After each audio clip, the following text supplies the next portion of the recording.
बिस्मिल्लाहिर्रहमानिर्रहीम। अस्सलाम वालेकुम नाजरीन, मैं हूं आपका होस्ट तस्लीम अल इस्लाम और आज के हमारे मेहमान हैं मोहतरम जनाब मोहम्मद सईद सिद्दीकी साहब। और आज का हमारा मौजू है अमेरिका के अंदर ख़ानदानी निज़ाम की तबाही, इसकी वजूहात क्या हैं और इसके असरात माशरे के ऊपर क्या पड़ेंगे। सईद साहब, मैं आपको शो में खुश आमदीद कहता हूँ। अस्सलाम वालेकुम। वालेकुम अस्सलाम वरहमतुल्लाहि सही वबरकातुहू। सब सबसे पहले प्रोग्राम का आगाज करने से पहले मैं जिक्र करता चलूं कि एक रिपोर्ट शाया हुई है इंटरनेशनली, और उसके अंदर अमेरिका को जो नाम निहाद खानदानी सिस्टम है वहां पे उसको बदतरीन कहा गया है खानदानी परवरिश के लिए। इस पर आप क्या कहेंगे? तस्लीम, ये बड़ी अफ़सोसनाक और बड़ी दुःख वाली बात है कि एक सुपर पावर और दुनिया के ऊपर हुक्मरानी करने वाली जो कम्युनिटी है, कौम है, उसके अंदरूनी हालात इतने बद से बदतर हैं कि वहाँ पे 2 मियाँ-बीवी भी खटने को तैयार नहीं हैं। ये एक अलमिया और ये इंसानी अलमिया है। देखें कि फैमिली सिस्टम असल में होता क्या है? फैमिली सिस्टम ये होता है कि 2 मियाँ-बीवी होते हैं, उनकी आगे औलाद होती है, फिर उन बच्चों की शादी करते हैं, फिर वो मियाँ-बीवी बूढ़े होते हैं, वो दादा-दादी, नाना-नानी बनते हैं। लेकिन उनके पोता-पोती, नवासे-नवासियाँ और उनके जो रिश्तेदार होते हैं ना, वो उनकी उस वक़्त तक केयर करते हैं कि जब तक उनको कब्र में ना उतार दें। लेकिन अब अमरीकी सिस्टम का जब जब हम देखते हैं, तब वहाँ पे सबसे पहली जो खराबी नज़र आएगी ना आपको, कि वहाँ पे बहुत सारे लोग just we are living together, हम लोग इकट्ठे रहते हैं। We are boyfriend and girlfriend, हम लोग सिर्फ़ दोस्त हैं। वहाँ पे मियाँ-बीवी का रिश्ता नहीं है और यहाँ तक है कि 3-3 बच्चे होने के बाद भी वो लोग शादी करने को तैयार नहीं होते। उसकी वजह ये है कि उन्होंने इस्लाम के जो फैमिली लॉज़ थे ना, उसको इग्नोर करके, उसको ठुकरा के उन्होंने अपने फैमिली लॉज़ बनाए और उस फैमिली लॉज़ के मुताबिक अमेरिका के अंदर और ये यूरोपीय ममालिक जिन इनके अंदर ये मामला है कि अगर आपकी जैसे ही शादी करते हैं तो आपकी आधी प्रॉपर्टी 50% प्रॉपर्टी ऑटोमेटिकली आपकी बीवी के नाम ट्रांसफ़र हो जाती है। उस जायदाद को बचाने के लिए वहाँ पे लोग अब शादी करना छोड़ गए हैं और वो बगैर किसी निकाह के, बगैर किसी बंधन के वो साथ रहते हैं, वो मियाँ-बीवी के तौर पे ज़िंदगी गुज़ारते हैं, उनके बच्चे भी होते हैं। फिर इसका ख़बासत ये होती है कि जब आपके अंदर बंधन कोई नहीं है, आपके अंदर ताल्लुक कोई नहीं होता, तो फिर कभी भी लड़की किसी भी वक़्त लड़के को छोड़ देती है और किसी भी वक़्त लड़का जब लड़की को छोड़ के, तो वो फिर मज़ीद नए और यहाँ तक भी अलमिया है कि बाज़ औक़ात माँ को भी नहीं पता होता कि मेरे बच्चे कौन है। इस हद तक ये अलमिया वहाँ पे सूरत इख्तियार कर चुका है कि वहाँ पे ख़ानदानी निज़ाम की जड़ें खोखली हो चुकी हैं और वहाँ पे ओल्ड हाउसेस का मामला ये है कि वहाँ पे हर दूसरा जो बुज़ुर्ग है, हर दूसरा जो बुज़ुर्ग शहरी है, वो ओल्ड हाउस में रहने पे मजबूर है और वहाँ पे हर 18 साल का नौजवान लड़का या लड़की वो अपने माँ-बाप के साथ रह नहीं सकता, क्योंकि माँ का पता कोई नहीं कि कब उसने अपना बॉयफ्रेंड चेंज करना है और बाप का पता कोई नहीं कि कब उसने गर्लफ्रेंड चेंज करनी है। जी तस्लीम। सईद साहब, ये यकीनन एक बहुत बड़ा इंसानी अलमिया है जिसकी आपने बात की है। लेकिन अमेरिका की अगर बात करें ओवरऑल सिनेरियो में, तो अमेरिका अपने आप को हर चीज़ का चैंपियन कहता है। इंसानी हकूक की बात करें, जराइम की बात करें या किसी भी मौजू पे आप बात कर लें, अमेरिका अपने आप को सुपर पावर के तौर पे लेके आता है। वो कहता है कि we are the number one. तो ये वाला जो खानदानी निज़ाम है जिसकी तबाही की तरफ वो चले गए हैं, बल्कि तबाह हो चुका है, इसके उनकी माशरती जो ज़िंदगी है लोगों की, और ख़ास तौर पे अमेरिकन जो कम्युनिटी है उसके ऊपर इसके दूररस नताइज क्या होंगे? तस्लीम, इसके दूररस नताइज आपके सामने नज़र आना शुरू हो गए हैं कि अमेरिका एक सुपर पावर होने के बावजूद वो अंदर से खोखला हो चुका है। और उसके इस माशरती निज़ाम की तबाही की सबसे बड़ी वजह आप ये देख लें कि वहाँ पे सबसे ज़्यादा जो बिकने वाली मेडिसिन है ना, वो नफ्सियाती अमराज़ की है।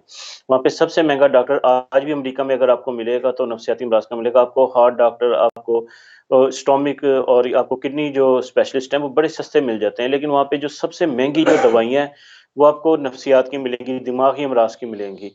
और वहाँ पे अक्सर जो यंग जनरेशन है ना, वो इसका शिकार है, दिमागी अमराज़ का शिकार है, नफ्सियाती अमराज़ का शिकार है और तक़रीबन जवानी में पहुँचने तक बहुत सारी बच्चियाँ और बहुत सारे बच्चे एहसास कमतरी का शिकार होके अपने वालिदैन से अलहदगी इख्तियार करके किसी न किसी जुर्म के रास्ते पे पड़ जाते हैं। अच्छा, दूसरी बात ये है कि ख़ानदानी निज़ाम को चलाने के लिए आपको मईशत की बड़ी सख्त ज़रूरत होती है कि आपके पास हैंडसम इनकम हो, जिससे आप बीवी-बच्चों को पाल सकें। उन्होंने सूद की वजह से अपने इस निज़ाम को भी तबाह कर दिया। होता क्या है कि आपने एक गाड़ी ली, एक फ्लैट लिया सूद पे। आपकी इनकम है $10,000, उसमें से आपकी 70% इनकम जो है वो किस्तें देने में, सूद देने में चली जाती है। اور اس کے بعد جو 30% آپ کا بچتا ہے 30% میں آپ نے خود سروائیو کرنا ہے، آپ نے بیوی کو لے کے چلنا ہے، بچوں کو لے کے چلنا ہے۔ وہ 30% میں ایک مہنگے معاشرے میں جب گزارا نہیں ہوتا تو پھر لا محالہ کوئی مرد یا کوئی عورت اپنے شوہر کو یا اپنے بوائے فرینڈ کو اور اسی طرح اپنی اولاد سے جان چھڑاتی ہے، اور یہاں تک ہوتا ہے کہ وہاں پہ پہلے تو یہ تھی کہ 18 سال، اور اب وہاں پہ ایسے کیسز بھی سامنے آ رہے ہیں کہ 13 سے 14 سال کی ایج کے لڑکے اور لڑکیاں جو نا وہ انڈیپینڈنٹ ہونے جا رہے ہیں، اور وہ اپنا کمانے اور اپنے کھانے میں لگے ہوئے ہیں۔ اور جب دیکھیں کہ ایک اولاد نوجوانی کی عمر میں خود کمائے گی، خود کھائے گی اور باہر نکلے گی اور اس کا کوئی پوچھنے والا نہیں ہوگا، وہ نئے شفٹ میں کام کرے گی، تو اس کا ماں باپ پہ کنٹرول نہیں رہتا۔ خاندانی سسٹم کے لیے جو دو بنیادی چیزوں کی ضرورت ہوتی ہے، ایک ہوتا ہے بندھن اور دوسری ہوتی ہے معیشت۔ امریکہ نے خود اپنے پیروں پہ کلہاڑی ماری، ایسے قانون بنائے انسانی قانون بنائے جو اللہ کے ساتھ شرک کے ساتھ ساتھ ان کی تباہی کا باعث بن رہے ہیں۔ نمبر ایک، انہوں نے بندھن کا سسٹم ختم کیا، وہاں پہ نکاح کی جو فیسلٹیز تھی وہ ختم ہو چکی۔ نمبر دو معاملہ جو ہوا وہ سود کا تھا، کہ جس حد تک وہاں پہ سود پھیل چکا ہے، اور سود در سود کی حالت یہ ہے کہ وہاں پہ ایک شخص $10,000 منتھلی کمانے کے باوجود بھی وہ اپنی فیملی کے دو میاں بیوی اور دو بچوں کو سروائیو کرنے میں بہت مشکل پیش آتی ہے اس کو۔ صحیح صاحب، جی تسلیم۔ یہ والا جو ایک نظام ہے، خاص طور پہ جو لوگوں کی تربیت ہے، جیسے آپ نے نفسیاتی مسائل کی بات کی ہے، تو اسی طرح معاشرتی مسائل جو ہیں ان کا ایک المیہ بھی تو وہاں پہ جنم لے سکتا ہے، تو امریکہ ایک بہت بڑے بحران کا سامنا بھی کر سکتا ہے۔ تو کیا امریکہ اس چیز کے اوپر کسی بھی طرح قابو پا سکتا ہے؟ یہ ممکن ہے اگر وہ اس وقت بھی ہوش کے ناخن لے لے اور اس کو کسی طریقے سے ٹھیک کر لے، تو کیا ممکن ہے کہ ان چیزوں پہ قابو پایا جا سکے اور یہ چیزیں ان کی ٹھیک ہو جائیں؟ تسلیم، اس وقت امریکہ تو بالکل اپنے تباہی کے دہانے پہ کھڑا ہے، اور وہ ایسے فریش پوائنٹ پہ کھڑا ہے کہ کسی ٹائم بھی یہ دھماکہ ہو سکتا ہے۔ یہ پچھلے دنوں تقریباً 1 مہینہ پرانی بات بھی نہیں ہے کہ جو سیاہ فام کے قتل کے پر اتنے شدید مظاہرے ہوئے کہ جو پورے امریکہ میں کنٹرول کرنا مشکل ہو گئے تھے۔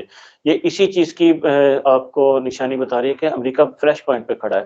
واپسی کا دیکھیں کہ یہ اللہ کو بہتر پتہ ہے کہ اس کا واپسی کا کوئی راستہ ہے کہ نہیں ہے، لیکن جو ہمیں نظر آتا ہے وہ یہ ہے کہ جب تک وہ اپنے فیملی لاز کو تبدیل کر کے اسلامک فیملی لاز وہاں پہ امپلیمنٹ نہیں کرتا، وہاں پہ ان کا خاندانی نظام دوبارہ ڈیولپ نہیں ہو سکتا، کیونکہ اس وقت تک تقریباً 60 سے 70% تک جو اولاد ہے وہاں پہ، جو نوجوان نسل ہے، وہ without any wedlock ان کی پیدائش ہے، جس کو آپ اردو میں اگر کنورٹ کریں تو وہ ایک گالی بن جاتی ہے۔ تو جس معاشرے کی آبادی 60 سے 70% جو بغیر کسی بندھن کے اولادیں پیدا ہو رہی ہوں، تو اس معاشرے سے آپ کیا توقع کریں گے؟ وہاں پہ تو اب دو ہی کام رہ جاتے ہیں کہ اللہ سے توبہ استغفار کی جائے، اور دوسرا یہ کہ وہاں پہ جو فیملی سسٹم ہے نا اس کو پروموٹ کیا جائے۔ جیسے مشرقی معاشروں میں دیکھ لیں کہ بہت سارے ایسے ممالک ہیں، اور خصوصاً اسلامی معاشرے میں، کہ جہاں آج بھی ایک 70 سال کا بزرگ، اس کے پیچھے جو نوجوان بچے بچیاں اور وہ سارے اس کے حکم مانتے ہیں، شادی اس کی مرضی سے ہوتی ہے، فیملی کے معاملات اس کی مرضی سے طے ہوتے ہیں، بہت سارے معاملات۔ تو یہ جب تک یہ معاملات امریکہ کے اندر ڈیولپ نہیں کی جاتے، امریکہ کے اندر واپسی شاید ناممکن نظر آتی ہے۔ اور دوسرا یہ کہ نوجوان نسل میں مستقبل ہوتا ہے۔ نوجوان نسل جب آپ کی نفسیات کا شکار ہوگی، جس کو ماں کی محبت، باپ کی محبت نہیں ملے گی، جس کو رشتہ داروں کا پتہ نہیں ہوگا، اس کے لیے صرف زندگی ایک جانور کی طرح ہے کہ کھایا پیا سویا اور رات گزارنے کے بعد صبح اٹھے پھر کھایا پیا سویا، تو پھر ایسی زندگی جو ہے نا وہ پھر ایک حیوان کی ہوتی ہے، اور حیوانوں کا انجام جو ہوتا ہے وہ پھر آخر میں یہی ہوتا ہے کہ وہ نہ کسی سمت اختیار کرتے ہیں، نہ وہ ترقی اختیار کرتے ہیں، نہ ان کا دنیا میں کوئی مقام ہوتا ہے، نہ کوئی آخرت میں مقام ہوتا بہت ہے۔ جی شکریہ سعید تسلیم۔ صاحب آپ کا۔ ناظرین، یہاں پہ مثال ہم ایک مافیا ہے جس کو موم بتی مافیا کہتے ہیں، اور ایک اور مافیا ہے جو کہ ایک عجیب و غریب قسم کے پلے کارڈز اٹھا کے انہوں نے بڑی تشہیر کی، اور انہوں نے اپنے کچھ ایسے حقوق کی بات کی جو شاید یہاں پہ اس فورم پہ اس کی بات کرنا بھی نامناسب ہوگا۔ ان کے لیے یہ پیغام ہوگا کہ جس معاشرے کی آپ مثال دیتے تھے، وہاں پہ ہیومن رائٹس کی کمیشن کی اور انٹرنیشنل کمیونٹی کی جو رپورٹس ہیں وہ یہ ہیں کہ وہاں پہ خاندانی نظام تباہ ہو چکا ہے، ہونا نہیں، ہو چکا ہے۔ جس چیز کو آپ یہاں پرموٹ کرنے جا رہے ہیں وہ وہاں پہ برے طریقے سے پٹ گئی ہے۔ آپ کے لیے یہ ایک بہت بڑا موقع ہے کہ آپ ان لوگوں سے سبق سیکھیں اور اس معاشرے کے اندر جو ناسور آپ پرموٹ کرنے جا رہے ہیں اس سے اب آپ اپنے قدم پیچھے ہٹا لیں۔ ناظرین، اس موضوع کے اوپر آپ ہمیں اپنی رائے سے ضرور آگاہ کیجیے گا کامنٹس کے ذریعے، اور ہم کوشش کریں گے کہ ان کو اپنے اگلے آنے والے پروگرام کا حصہ بنائیں اور لوگوں تک آپ کی آواز پہنچا سکیں۔ اس کے ساتھ مجھے اور ہمارے مہمان محترم جناب سعید صدیقی صاحب کو اجازت دیجیے۔ اللہ آپ کا حامی و ناصر ہو۔